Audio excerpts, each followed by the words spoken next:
Hello everyone, welcome to Venkat NEET and JEE info.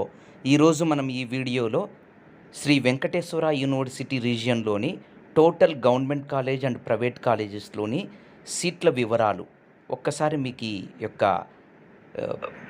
వీడియోలో క్లియర్గా చెప్పడం జరుగుతుంది. ఒక్కసారి మీరు దీన్ని మీ మొబైల్ యందు హారిజంటల్గా చూస్తే క్లియర్గా కనిపిస్తుంది. వీలైతే స్క్రీన్ షాట్ తీసుకోండి. సో ముఖ్యంగా గవర్నమెంట్ కాలేజీల వివరాలు: శ్రీ వెంకటేశ్వర యూనివర్సిటీ పరిధిలోని ఎస్వి మెడికల్ కాలేజ్ 240 సీట్లు ఉన్నాయి. దాంట్లో ఆల్ ఇండియా కోటా 15% పోను, మిగతావన్నీ కూడా గవర్నమెంట్ కోటా కిందకి వస్తాయి. అదేవిధంగా కర్నూలు మెడికల్ కాలేజ్ 250 సీట్లు ఉన్నాయి. వీటిలో 15% గవర్నమెంట్ ఏఐక్యూ కోటా పోగా మిగతావన్నీ కూడా ఏపీ విద్యార్థులకే గవర్నమెంట్ కోటా కింద వస్తాయి.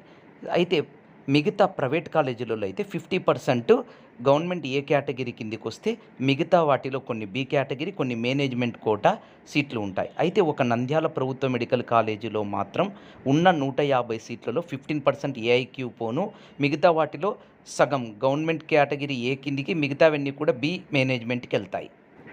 అయితే ఈసారి ఆదోని, పులివెందుల ప్రభుత్వ మెడికల్ కాలేజీలు కౌన్సిలింగ్లోకి దాదాపు రానట్లే. ఇది మనకు కొంత చేదు వార్తే అని గ్రహించండి. Thank you. For more updates stay with us. Subscribe and share to your friends. Thank you.